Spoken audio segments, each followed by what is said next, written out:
ball knocked loose. White dive on it. This is twice now the Celtics have been first to the floor. They try to save with Horford. Unbelievable. Boston first to the floor. So good. Brown fakes, fires up the three. Bang! Tatum dives on the floor. Everybody dives. Jaylen Brown with the flush. Blocked by Porzingis. He's doing it all. Tatum spinning, driving, layup. Washington drives. Blocked by White. Oh, what a block from Derrick White.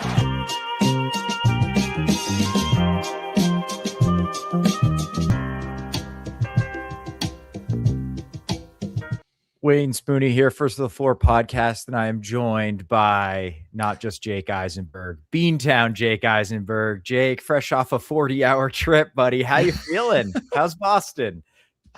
I'm feeling good now. I'm talking to you. Yeah. Boston's great. It was pretty damn cold this morning for this time of year. It felt like, but I think 43 hours door to door from Hobart, 6 a.m. flight, multiple layovers. The war in Iran is made all of the flights and travel from Australia to Europe make a bunch of people go through the US because they can't go through the Middle East, which is causing a bunch of problems, which is fine. I made it. Double red eye. Just woke up from a 2.5 hour jet lag nap. So bear with me, but I'm feeling good. Despite the loss last night, I was able to watch the game in the LAX airport while waiting for my flight. And at first I was like, how am I going to watch this game?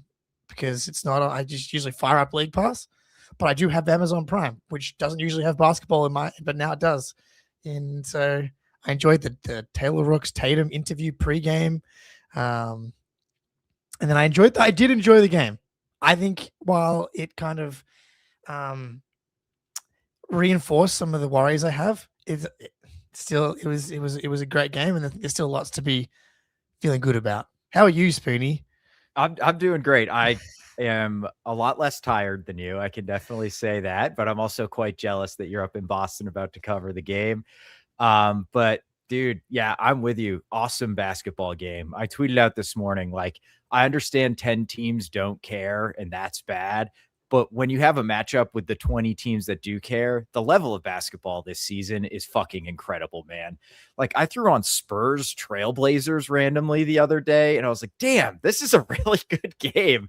And it's just like a random game in April, man. And last night I thought was no exception, like really high level basketball. I thought tactically, like, Joe definitely kept a lot in the bag, but he was definitely mixing some stuff up. And I thought the way Mike Brown was moving Brunson around, at least early in the game, they just kind of went to the Brunson pick and roll at the end of the game, which they always do, was really interesting. And the way we switched who was on Josh Hart throughout the game, I thought, like just high level tactical matchups going on in a game in April that matters, but also like we only need to win one more game here and we have the 2 seed locked up, so it doesn't totally matter. And I just thought everybody played really, really hard too, man. Like, it was just a lot of fun. Yeah, it's funny. Like, the game didn't matter at all, but for a variety of reasons. One, I don't think the 2 seed itself matters at all. I've been someone who's been wanting the 3 seed more anyway, but I always go galaxy brain and obsess too much about the seeding and positioning. And they play the Pelicans tonight, who I believe have already announced Zion, DeJounte Murray, and Trey Murphy all out. So I'm going to get a star-studded cast at the Garden tonight. That's for sure. The Celtics, I believe, are 16.5 point favorites when I checked earlier. So the 2 seed's going to be locked up, I'm guessing, tonight.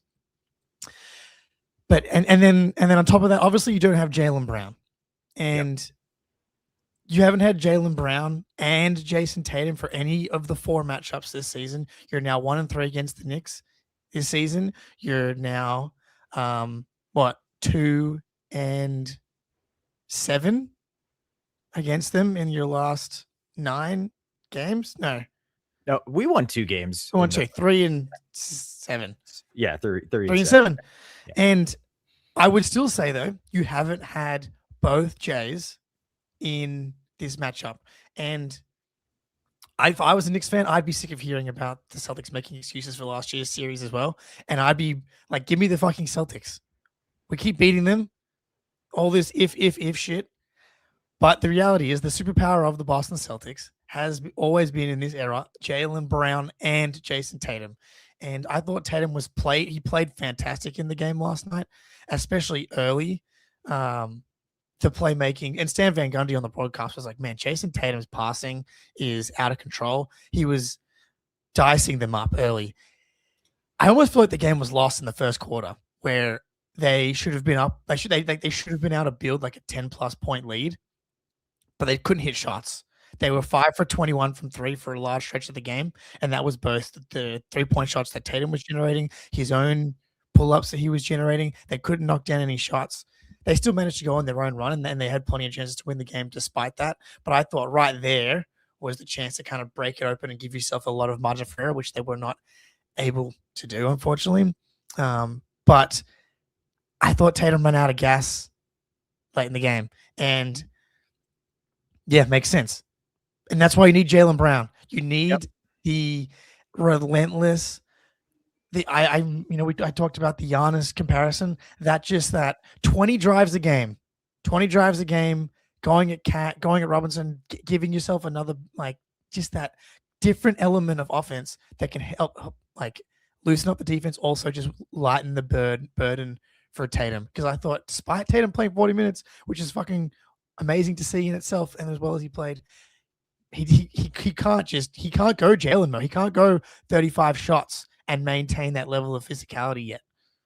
Yeah, I thought he just kind of ran out of gas really as the game went on. I think also from a matchup perspective, it allows one of the Jays to have Mikal Bridges on them. And there were moments when Bridges was on Tatum and I thought Tatum just went right by him, whereas Anunoby is not the same. He did actually have a nice couple moves on Anunoby, but over the balance of the game, I thought OG, he's just a better defender than Mikal Bridges. And I think both the Jays are really comfortable going against Bridges and less so against Anunoby. And look, they can just make sure Anunoby's minutes match Tatum's the entire game, essentially. And then Bridges can guard like Derrick White, who's kind of like the perfect guy to guard Derrick White because he's pretty quick and he's long. Yeah. And I thought that was part of the reason Derrick had a pretty tough game, is that Bridges could just stick to him.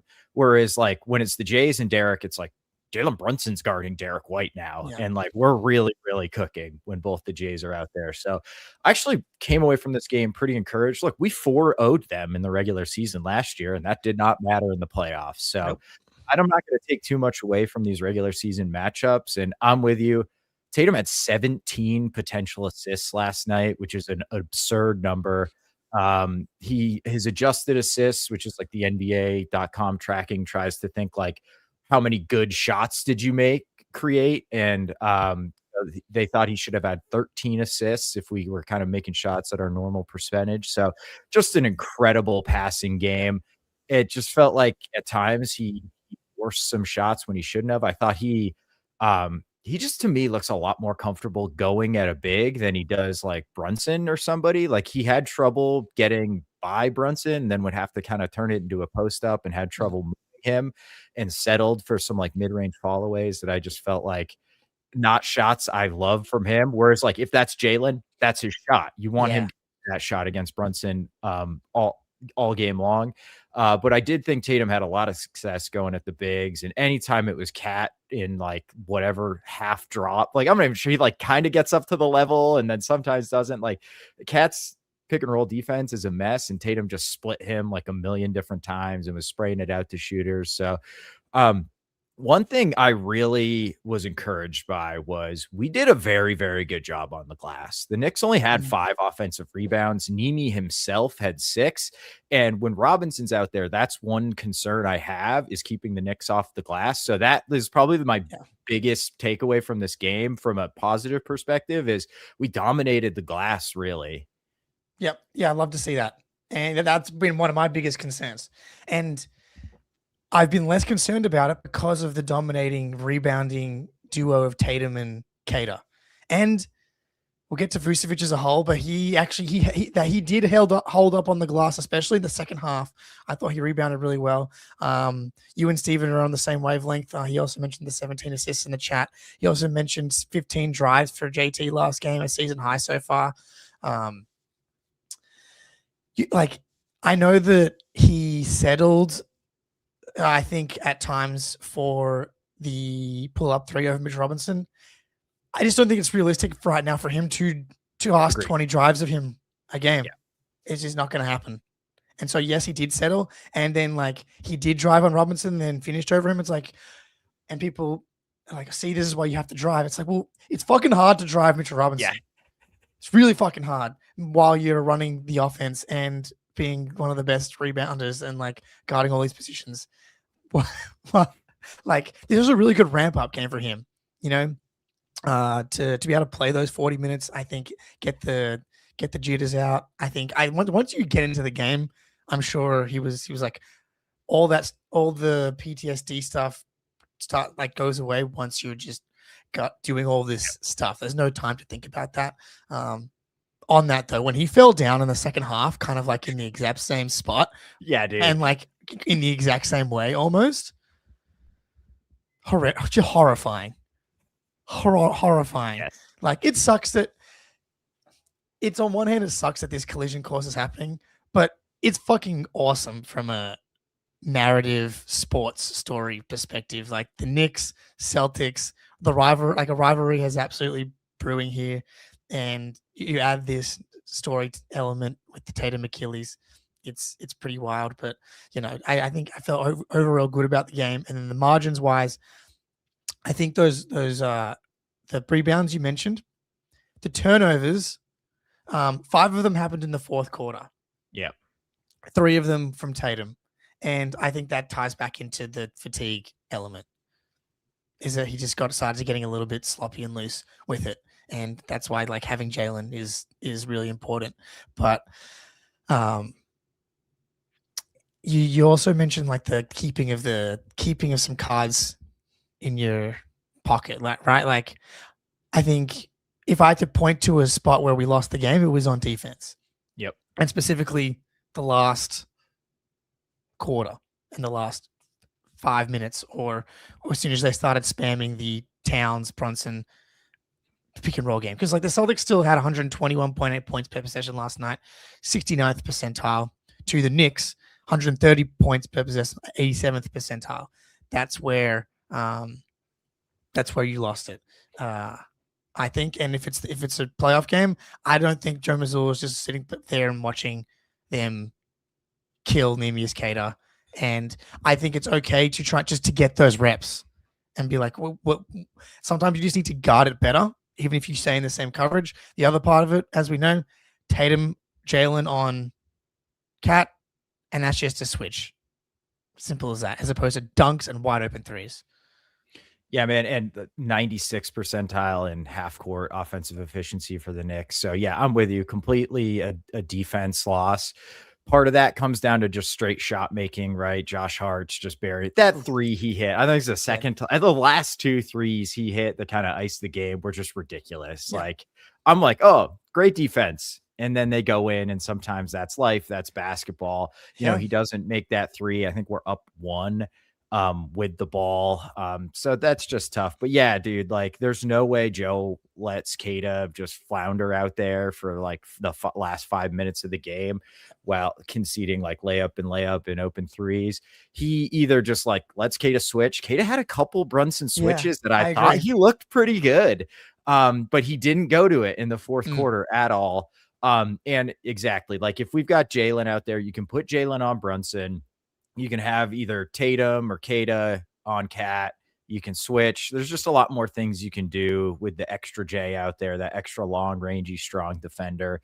Whereas Pritchard, held up okay. But he's just, put you in positions he just can't switch on to Cat. That's not going to happen. And neither can Derrick White, really. So, there's definitely, I really, really feel like Joe is playing coy there by just letting that play out and see what happens. And I'm okay with it. I think that's what you absolutely should be doing in your last matchup in in the regular season against the team you basically know you're going to go against. Like, there's no reason to be like bust out like a unique zone you've used a couple times this year and let them get used to it. If you're going to switch everything, it's going to be a lot more effective when you do it the last 4 minutes of a playoff game than if they like understand it's going to happen and then Cat starts slipping those screens and then all of a sudden it's like, oh no. So I'm good with it. I'm fine with letting Kata kind of try and figure it out and drop. And like, look, man, Brunson's awesome. He's awesome. Really good. Like, he gets to his spots and he makes mid-range jumpers. And like, that's all there is to it sometimes. And that will probably happen to us for a few games in the playoffs. Yes. Look, so this matchup is close enough where like a little bit of the shooting variance going the wrong way is enough to swing the series. It's not like the Heat series in 2023 where you needed a cataclysmic shooting variance event in order for the Heat to win the series, essentially, like on both sides of the ball, where the Heat had one of like most outlier hot shooting stretches while the Celtics can't hit a shot.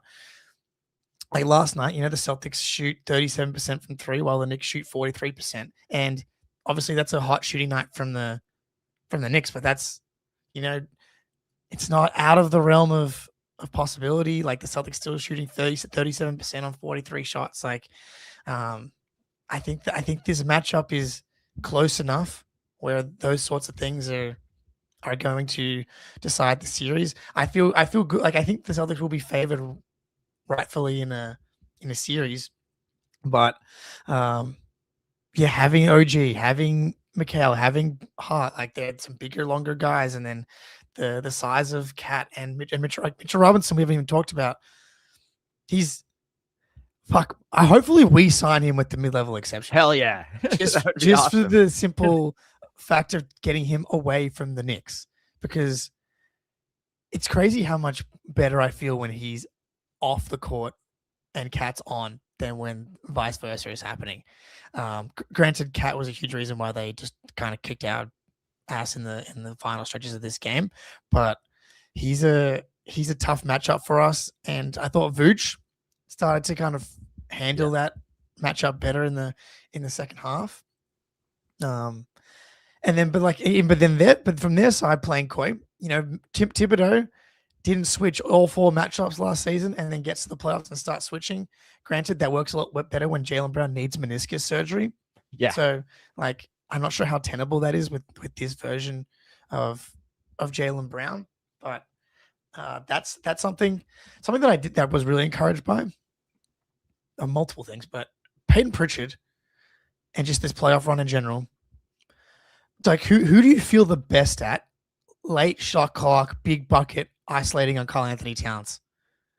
I think it might be Peyton Pritchard, like going against a big. He's a fucking machine, dude, and he was unbelievable last night.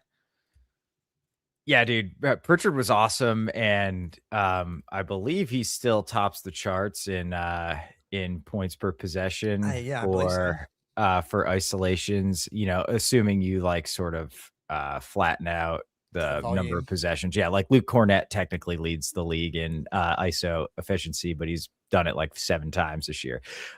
So yeah, I think it might be Pritchard too. Like if Jalen's playing, I ultimately think I'd give the nod to Jalen slightly to go against Cat, but man, Pritchard, the way he creates space with the shoulder, and like he kind of does the Brunson thing where when he goes to the rim, he like nudges, he gets right into the body of the big, pushes them backwards, and then jumps away and can kind of just slither those finishes up there. And the step back is just brutal, man. He's so good at it. It's crazy. And then if he can't get all the way to the rim, he's got that little turnaround midi that like, I don't think he's missed it. I'm pretty sure he's like 97 for 97 on that little turnaround midi this season. So it's certainly, I will take Pritchard over this version of Tatum. Even though like I felt like Tatum had some nice possessions, but Tatum right now is just more of like a pick and roll operator, and less of like I've got a mismatch, I'm going to go at you against the set defense. But yeah, man, like Tatum when he's got more legs. But I think that's the point. You have all 3 of these guys. And just to fact check us, minimum 100 possessions now. Pritchard has dropped to 3rd behind Luka and Shea at 1.11 points per possession. But It's pretty good still. Yeah, not bad. Yeah. Go ahead. I was gonna say like we're getting some questions about Derrick White Mm-hmm. and should we be concerned about his shooting situation because 0 for 6 last night, struggling. But even after last night, his last 5 games, he's shooting 46% from 3. That's like as a general rule, he's been struggling, and Stan Van Gundy was talking about it. But like coming into tonight, he was on fire. Yeah, from 3 recently. So I don't know. I know Steven in the chat mentioned it earlier as well. I think a week off after you lock up tonight, it's 2 seed. Not sure how much we see of everybody in the Magic game, but Derek in particular could definitely use a week off. That's for sure. And could hopefully use a 4 or 5 game series in the first round. Please, yeah. Lord. Please, Lord. Don't do this to us, Celtics. Do not make this shit go 6 or 7 in the first round. Like, just put whoever it is you play, put away. If it's Charlotte, that one I will forgive because Charlotte is legitimately good. But yeah, I just felt like Derek. Look, man, he's played a shitload of minutes this year. Yeah. He's shouldered a very heavy like usage and creation load for the C's this year. So it's not, it's not surprising that he's kind of whittling away at the end of the season here. He's 10th. He's 10th in the NBA in minutes played this season. So like Derek has been grinding, and this, like I said, with like no Jalen, and so Bridges is able to cover him at times. Like this is a really tough matchup for him without Jaylen Brown. And even still, man, like he just kind of missed some open shots, and maybe you can chalk that down to legs, or maybe it's just like, hey, we got a little bit unlucky. But I'm not worried about Derrick White until he flames out in the playoffs. Like I don't care that he's shooting like 33 or whatever percent it is from 3 in the regular season. Like I still trust that dude. He's done it in huge moments the second he put on a Celtics jersey. So like, I'm not going to let like a cold shooting regular season knock me out of that. Like, dude, he still hits a ton of like big nuts threes in the fourth quarter, even when he has bad shooting nights. So I trust Derek. Not worried about him right now, but week off, 2 weeks off would do him, I think, better than anybody on the team. Yeah. That would be really nice. Look, he could not shoot. I mean, he's been unbelievable from 3 in the last 2 playoffs. But he still gets guarded like an elite shooter, which is most important. He's still doing all the little things. It would just like to see him being like 2 for 10's tough. Yeah. Yes. but like he hasn't even been that bad, so last night was an outlier and you felt it a little bit more because you desperately needed it. I'm with you. I trust him, no question, both hands, impact machine. Just get Jalen into this matchup. Everything looks a little bit different. You know it is a little bit sad though, is that we're gonna lose this Baylor Scheierman performance to the Chamber of Secrets. I know. Just for now. If we beat the Knicks in the second round, we can get this performance back. But he's trying his fucking best to steal Hauser's job. I know. Holy shit, man. He looked like he'd been there more than anybody last night. Crazy. Like 7 for 8 from 3 in the end, or 7 for 8 total? 6 of 7 and then 7 of 8 total, I believe. Yeah, man. He was absolutely balling. So many thumbs up celebrations too in MSG. So that was beautiful. Dude, like, I mean, we said it. Like, I trust that Baylor Scheierman thinks he should be the guy down the stretch and be like, give me the ball, Tatum. Like, I'm that dude. And he was that dude in this game. But like some of the pump fake, one right hand dribble into the pull up. Look, man, like we're just look. All right. And if you're on the podcast, Steve in the chat, I remember some podcasts or two, we didn't even sure this guy could shoot. Look, couldn't. Yeah, he couldn't. I'm just reacting to what's on the court, what I'm seeing. But I will say, last year I was at the Nets game where he dropped like 24 points, and I changed my tune then. I said, I'm a Baylor Scheierman guy now, kind of as a joke, but that's looked really good in hindsight. So we'll pretend I was being serious at the time. So like he's up for the moment, man. I did think he had some tough defensive possessions, but whatever. Like it is what it is. Brunson got him quite a few times. Yeah. Brunson gets people. That's kind of the big thing for me is I do still think Sam is better defensively. He's just a bigger body and he helps on the glass, even though Baylor's not a bad rebounder. But good Lord, I'm not sure what else Baylor could do. Like, I mean, if he's not going to start with shit like this happening, it's just going to be Sam going forward. And I'm fine with that. Yeah.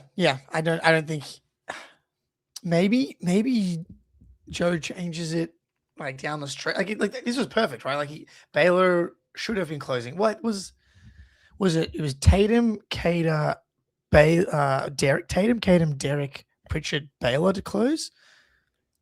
Was that what it was? Or was Hauser out there as well?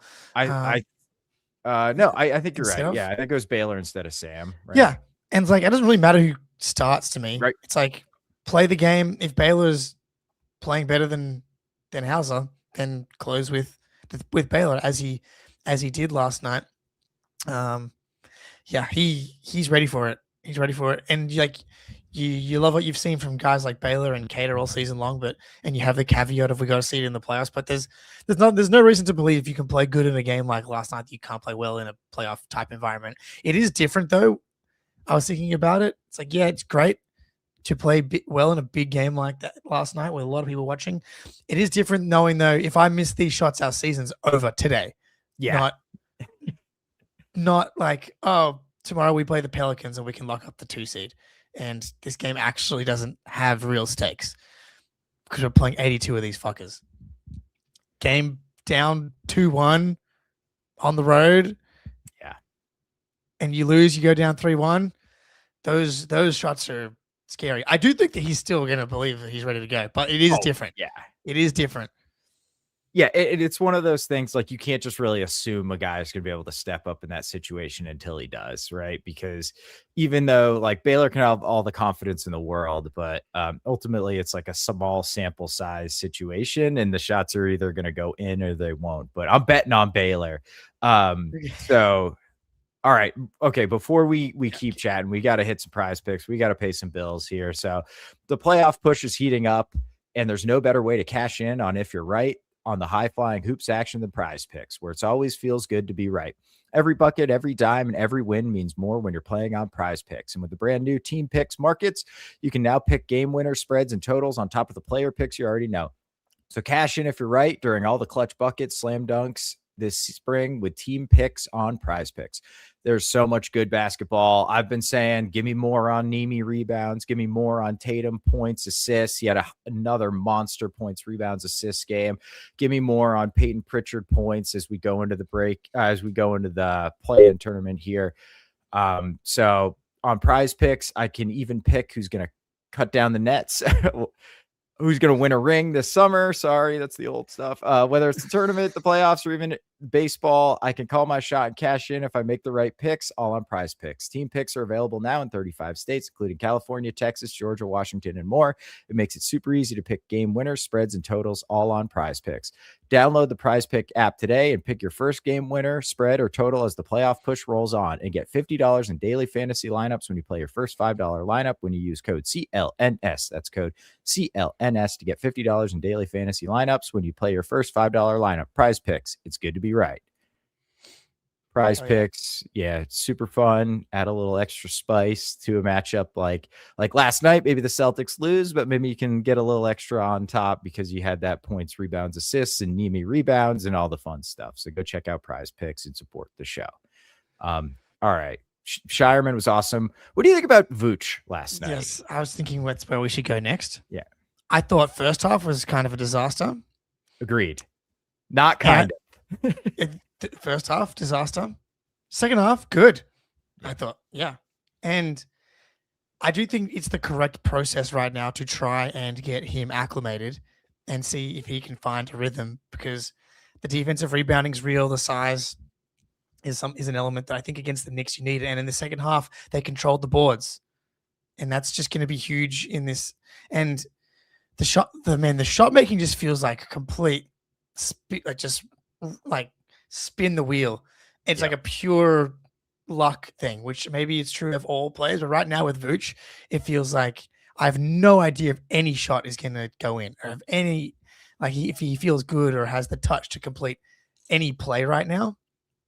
But he hit 2 monster threes in the second half, and he ended the game like a +1. So, credit to him, I think, for rallying in that second half.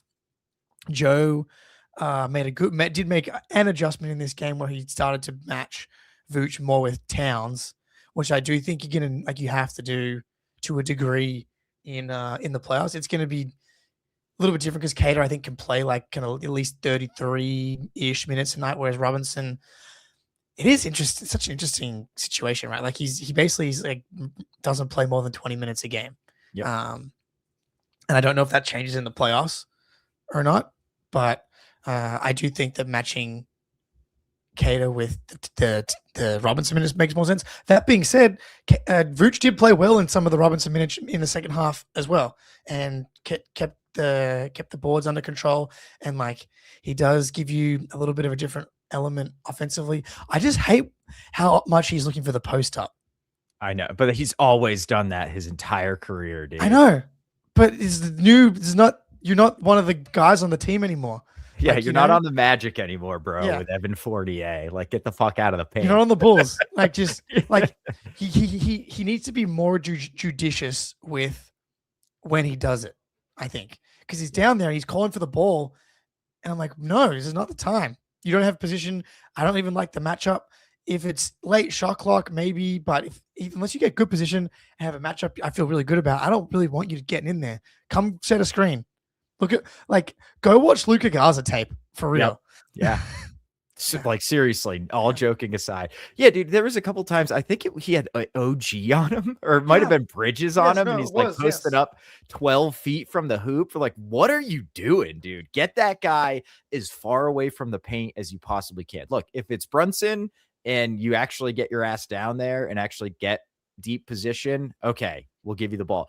But he doesn't really do a very good job of fighting for position. He's always in that sort of mid post area, clogging up the paint. Whereas his release from three is super quick, much quicker than Garza. He's just a more willing 3-point shooter. It's that is what we need you for. Set screens, pop, be old Al Horford. Yeah. That is play offense like Horford did last year, where you barely, you shoot 10 free throws on the season because you're just so far away from the paint the whole time. I thought when in the first half, Vooch was on Hart, and so to use him as a helper, that did not work at all. We got absolutely cooked in those minutes, and credit to Joe. He adjusted. I actually think Vooch can kind of guard Cat, of the type of player he can be okay against, Cat trying to sort of physical his way, and flop and flail around his way to the rim is kind of a decent matchup for Vooch. It's just going to be a problem when trying to defend pick and rolls. I think if Vooch is out there, you probably just trap Brunson, bring a third defender and scram it or peel switch it and send Vooch over to Josh Hart in the corner or something and kind of pray a little bit. But if the shooting's there, man, even I do kind of like that against the Robinson matchup in some ways, because it means Robinson's going to get pulled out of the paint or he's going to have to guard somebody else.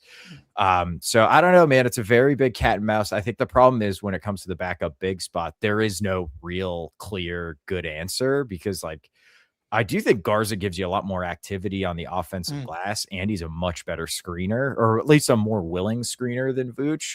But I think for now, the ceiling with Vooch when it's clicking is higher. I think that's probably true.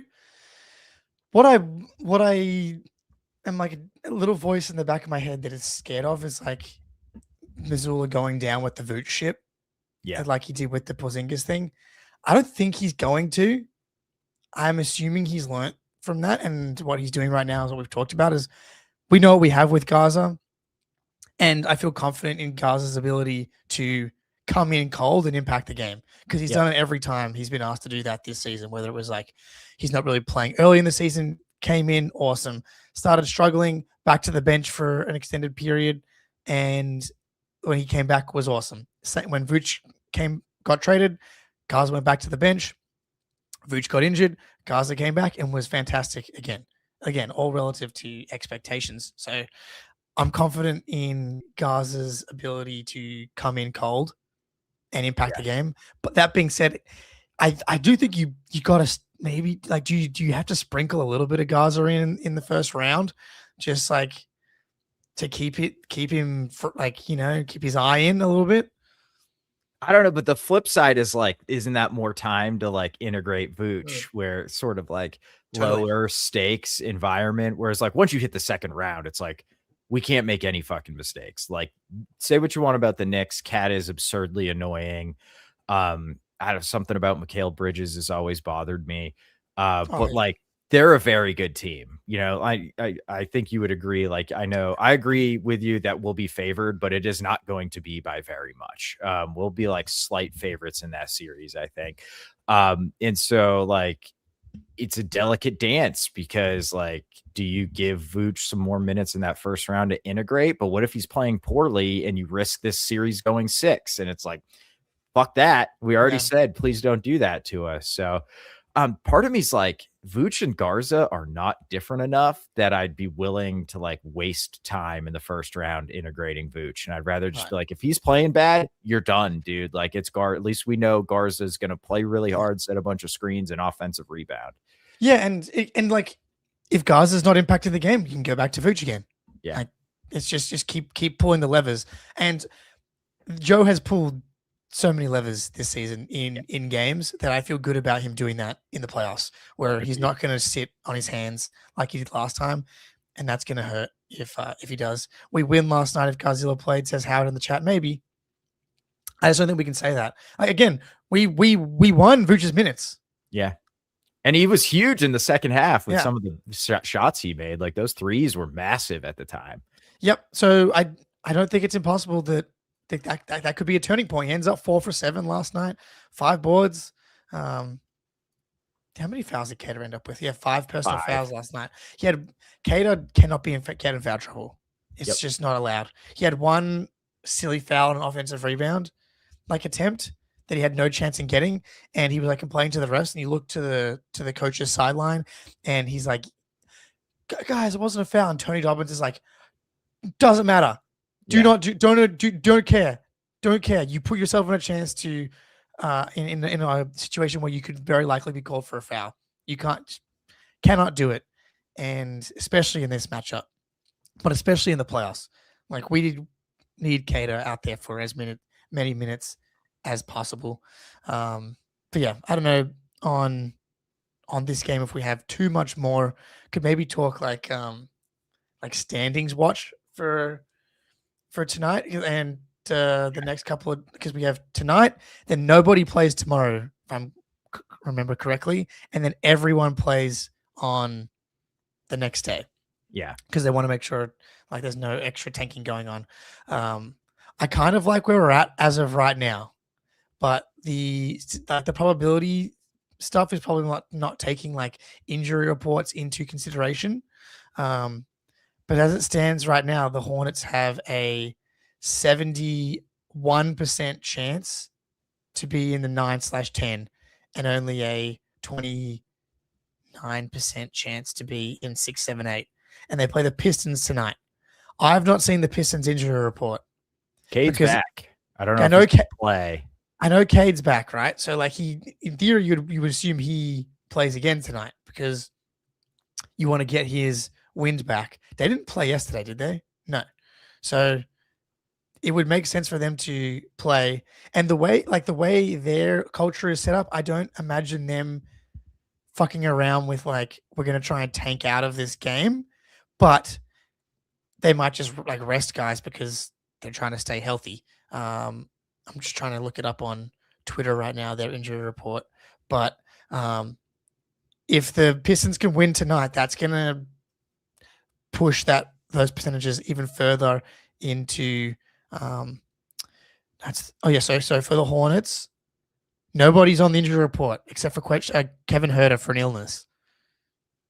For the Pistons. All right, Yeah. awesome. Yeah. That's great because the Hornets could give Pistons a series, man. I really think so. Like, I don't think they'll win, but I could see it going 6. Yeah, me too. I've really come around on the Pistons though lately. Yeah, they're good, man. Like yeah. they're kind of like us, where they just take care of all the little things and play hard, and they just got a bunch of young guys that they can throw at you. They just the lack of shooting is going to bite them in the ass at some point in the playoffs.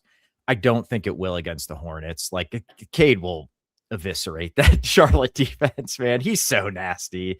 So I do want to avoid the Hornets. So that's going to leave us with basically the Magic or the Sixers, and like Embiid's going to miss the first round now because he got appendicitis. And appendectomy, which is like, of fucked. course.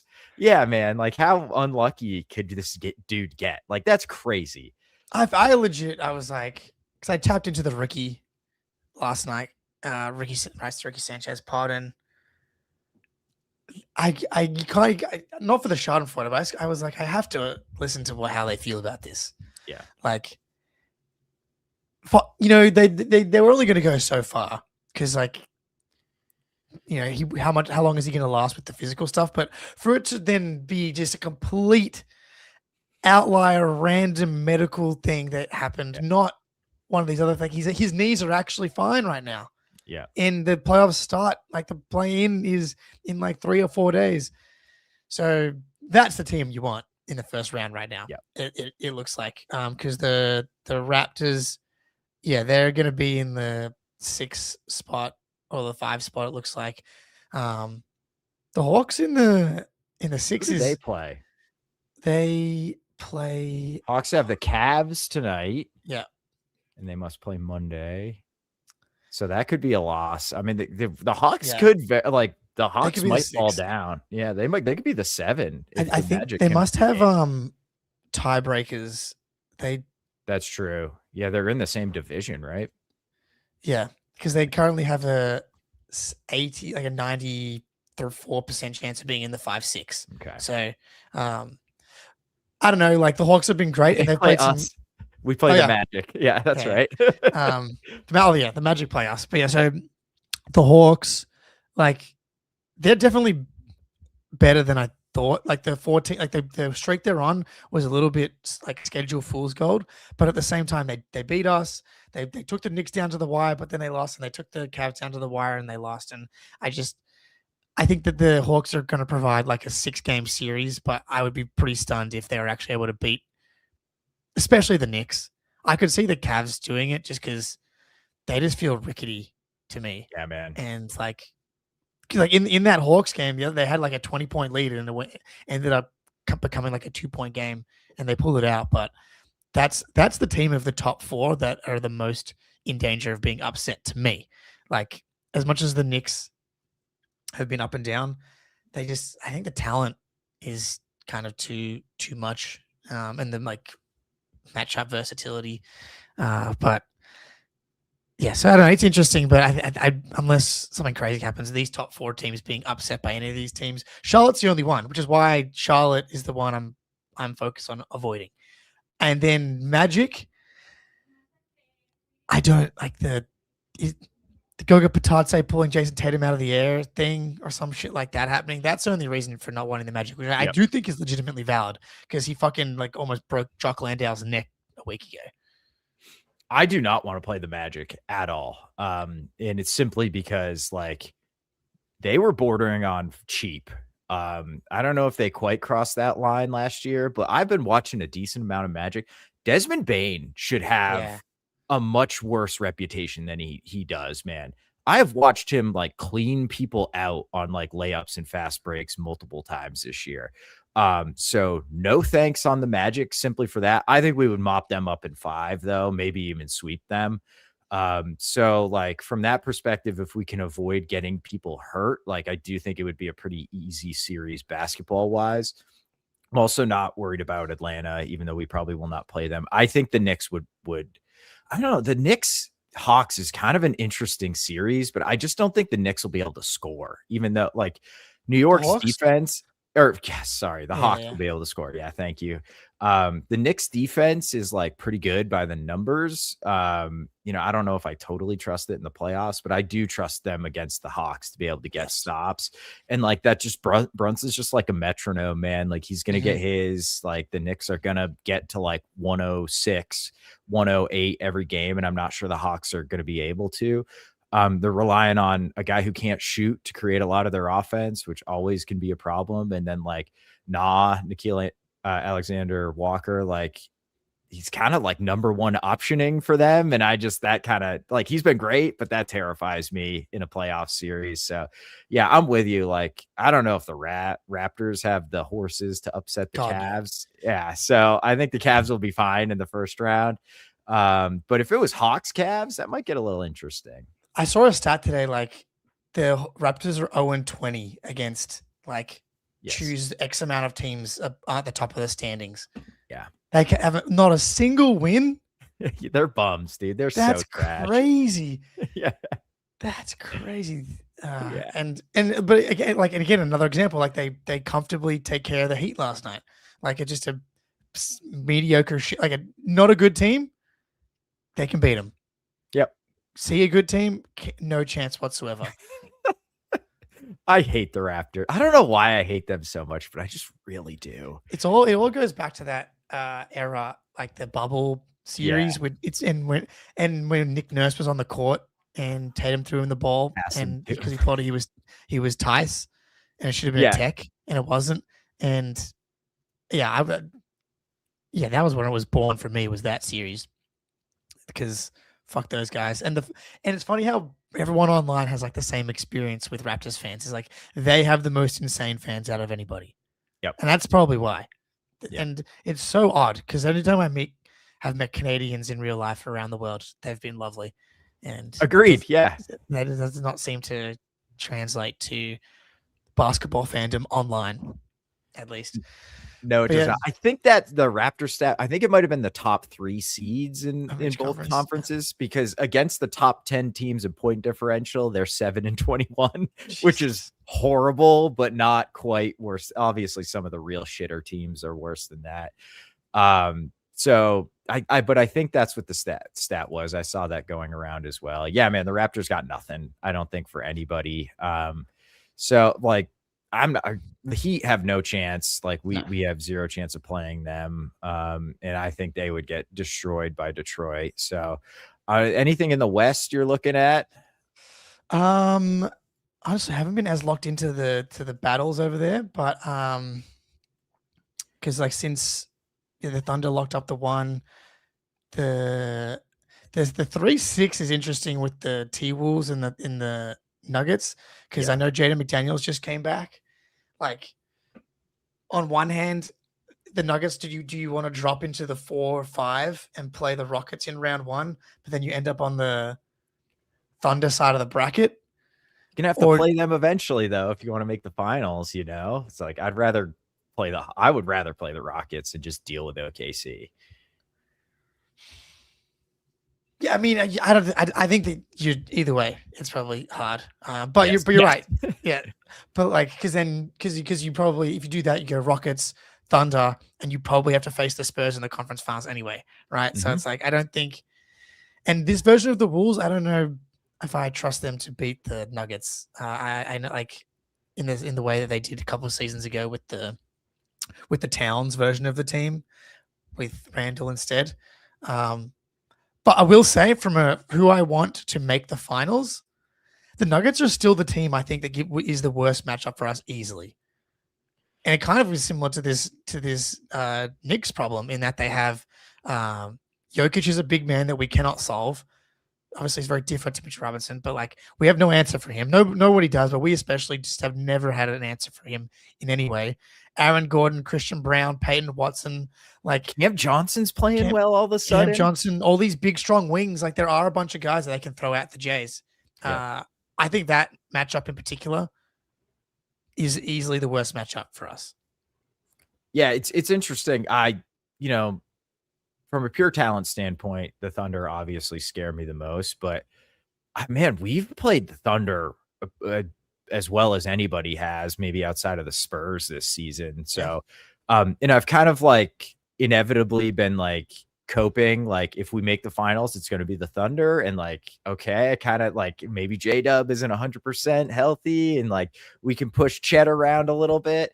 Yeah, man, like Jokic and Murray's been incredible this season. He always feels like he cooks us in the Garden. Like I feel like some of the best games of his career, and obviously I'm incredibly biased because I've watched those games and seen him like make a bunch of bullshit mid-range jumpers. Yeah, that's a good point. I've not really thought about it. The Spurs, to me, they're just like young. Obviously, Wemby's a freak, but we have the shooting to stretch him out. There's ways we can attack the Spurs, but I will say, like, yeah, man, that's a good point. Yeah, so I would give like pure matchup standpoint. Yeah, it's probably the Nuggets. I think so you'd rather play the Nuggets than the Thunder? Like if I'd rather play the Thunder than the Nuggets. Or right, that's what I meant. Yeah. I'm sorry. Yeah. Okay. Yeah. All right. Yeah. I'm not even close for me. Really? Yeah. We just and it's two pronged. One, the matchup, and two, if the Nuggets actually make it, it means they've really figured it out on top of the matchup problem. Yeah. So yeah, no, thank you. I still think like Jokic's peak is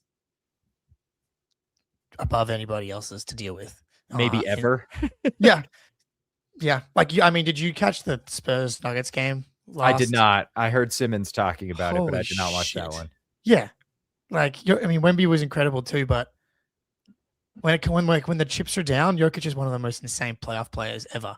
Yeah. And what he did against the Thunder last season with like Aaron Gordon on one leg late as well. Like they so easily could have won that series, and I don't know if they could have gone back to back considering the Gordon injury, but yeah, that dude, like I like us against Shea. I know against us, he has averaging like 35 points per game on 89% true shooting, basically. But I don't think that he could do that in a series. I think that was just like outlier. He shot made in those two games, and he would be at his more normal 65% range, and then we can guard them, and we put them in a really weird bind matchup wise with like Jalen taking a level up and being able to go against the Dorts of the world, and then forcing them to play maybe some of their more offensively tilted guys, and then opening up our offense more. Anyway, we should let you get out of here. Yeah, it's true. I just want to say, like, I think we always need to reiterate that Jokic leads the league in rebounds and assists per game. Like, that's fucking crazy. And he's at like 67% true shooting. So that's a great point, because like we can put the Thunder in a position where they basically like, we've got to play Isaiah Joe, and then their kind of defensive shell starts to collapse. And I don't think the Jays, like, I know Chet's an incredible defender, probably going to be second in Defensive Player of the Year voting, but I feel like the Jays are very comfortable against him. So, and we did a really good job limiting SGA's volume. Like, I know he was like, 12 of 16 against us or something, but it's the shots, the number of shots force other guys to beat you. So I think I'm coming around to that, but yeah, I got to go. I got to get to kindergarten orientation, because kid starts kindergarten in the fall. So how good. Big day. Yeah, my wife is gonna be a puddle that day we put him on the bus, dude. She might have to take work off, but anyway, Jake, thanks for jumping on. Go get some more sleep, dude. Have fun. I'm excited for you. Definitely take some videos. Hopefully Joe is really mean to you, because that was hilarious. But anything else you want to leave the people with? Yeah, no, I'm pumped to be here. Thank you for waking me up. I woke up and I was like, I had multiple alarms set for the pod, but I like woke up and I'm like, oh no, have I missed everything? Like, because it hasn't felt like I've slept for so long. And then I finally got to lie down for a couple hours. Anyway, I'm going to survive tonight. See Sam LaFrance and everyone in person. Just going to be cool. And see the Boston Celtics in real life. I hope Joe is mean to me. That'd be cool. That's like a badge of honor. Yeah, I feel like. Exactly. The one thing, don't touch his lower back. He does not enjoy that. I know from experience, but all right, that's going to do it for this one. We are out. Thanks for joining us. Peace.